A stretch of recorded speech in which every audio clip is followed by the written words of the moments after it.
औज़ुबिल्लाहिमिनश्शैतानिर्रजीम बिस्मिल्लाहिर्रहमानिर्रहीम अस्सलामु अलैकुम वरहमतुल्लाहि वबरकातुहू। नाज़रीन इकराम, मैं हूँ फैसल सैयद। आप मेरा यूट्यूब चैनल देख रहे हैं। उम्मीद करता हूँ आप जहाँ भी होंगे रब ताला की पनाह में आफियत से होंगे। नाज़रीन इकराम, मरियम नवाज़ साहिबा की तैयारी मुकम्मल 29 तारीख शाम 6 बजे की फ़्लाइट पे पाकिस्तान तशरीफ़ ला रही है।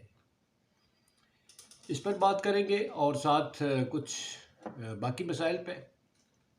सबसे पहले मरियम साहिबा जो है बिलाखिर उनको वापस भेज दिया गया। आपको मालूम है कि इस वक्त जो तहरीके इंसाफ ने इन 11 जमातों को नाको चने चबवाए हुए हैं और इस तरह से नून लीग को जिस कदर बड़ा नुकसान पहुंचा है, नून लीग के लीडरों ने पंजाब असम्बली की तहलील, KPK असम्बली की तहलील, चौधरी परवेज़ लाई के एतमाद में वोट लेने पर नून लीग की नाकामी ने नून लीग के लीडरों को मजबूर कर दिया कि नवाज शरीफ साहब की मिन्नत समाजत तरले किए उन्होंने कि खुदारा आप वापस आए, क़यादत संभाले, वरना मुस्लिम लीग जो है वो तबाह व बर्बाद हो जाएगी। राना सनाउल्लाह साहब से उन्होंने जवाब तलबी किया जी कि परवेज़ लाई साहब ने कैसे एतमाद का वोट लिया। गोया उन्होंने अपने नाकामी पर जवाब तलबी की है कि हम नाकाम क्यों हुए। तो अब राना साहब ने भी उन्हें कहा था कि उन्हें वापस आना चाहिए। तो अब इस सिलसिले में राना साहब लंदन में है तो मरियम साहिबा की वो वापसी डिसाइड हो चुकी है। मरियम साहिबा को एक नए बयानिए के साथ वापस भेजा जा रहा है। मरियम साहिबा, आप क्या समझते हैं कि वो मुल्की मईशत की फ़िक्रमंद हैं, उसकी फ़िक्रमंदी में वापस आ रही हैं, या वो अपने अवाम के लिए उनके दिल में जो दर्द है उसके लिए वापस आ रही है? सैलाब मुतासरीन जो इस वक्त इंतहाई कसम पुरसी की हालत में वो ज़िंदगी गुजार रहे हैं, ये ठंडी यख बस्ता रातें जो हैं, जिनको नमूनिया की शिकायत है, जिनको बीमारियाँ, क्या उनके दर्द के लिए वापस आ रही है, या मुल्की सलामती को दरपेश मसाइल जो है वो उनके लिए वापस आ रही है? नहीं, ऐसा हरगिज़ नहीं।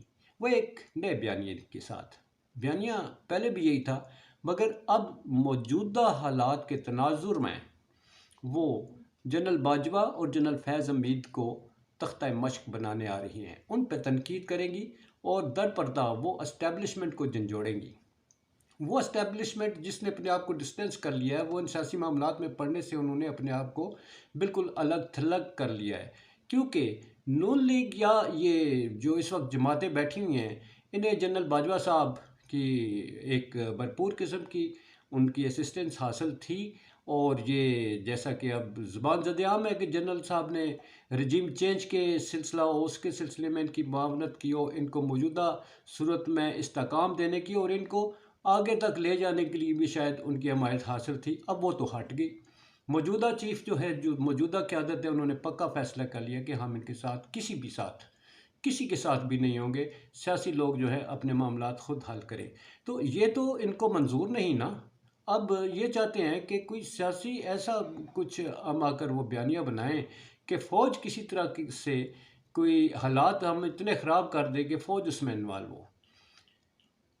ये इलेक्शन कराना नहीं चाहते। इलेक्शन को तूल देने का भी इनके वो बयानिया चल रहा है कि 2 साल तक इसे तूल दिया जाए, ताकि अभी तक परफॉर्म तो कुछ नहीं कर सकते। अवाम को डिलीवर कुछ नहीं किया इन्होंने, अवाम को कुछ नहीं दिया सिवाय अपने हर जगह नाकामी की। मुआशी नाकामी हो या सियासी नाकामी हो, किसी भी महाज पर ये सिर्फ नाकाम है। ये सिर्फ अपोजिशन को दबाने के चक्कर में अवाम के मसाइल को भूल कर जो है तो बैठे हुए हैं। तो ऐसे में मरियम साहब आएंगी, वो मज़ीद इसमें थोड़ा सा तड़का लगाएंगी ताकि मुल्की हालात इतने ख़राब हों कि इलेक्शन की तरफ जाए ना जाए। और इस कदर जनरल बाजवा और जनरल फैज़ हमीद को जो है उसको तनकीद का निशाना बनाया जाए, उन पर इस कदर जो है तो तीर चलाए जाएँ कि एस्टेब्लिशमेंट जो है, असल में तो एस्टेब्लिशमेंट निशाना होगी ना कि ये क्यों नहीं हो रहे, ये जाग जाए और किसी तरह मुल्क में मार्शल लॉ लग जाए। मार्शल लॉ तो लगना नहीं है।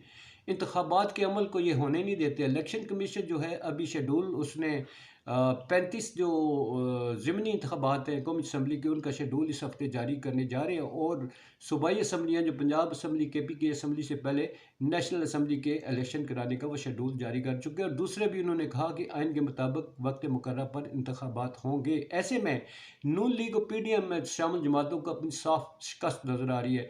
نون لیگ تو پہلے زبردست کر چکے ہیں جی اسے، اور ان کی غلط معاشی پالیسیوں کی وجہ سے، اور اسی معاشی پالیسیوں کا اگر ذکر کریں تو آئی ایم ایف کی کڑی شرائط کے ساتھ انہوں نے جو ہے تو حامی بھر لی ہے، اور اب عوام کمر کس لے۔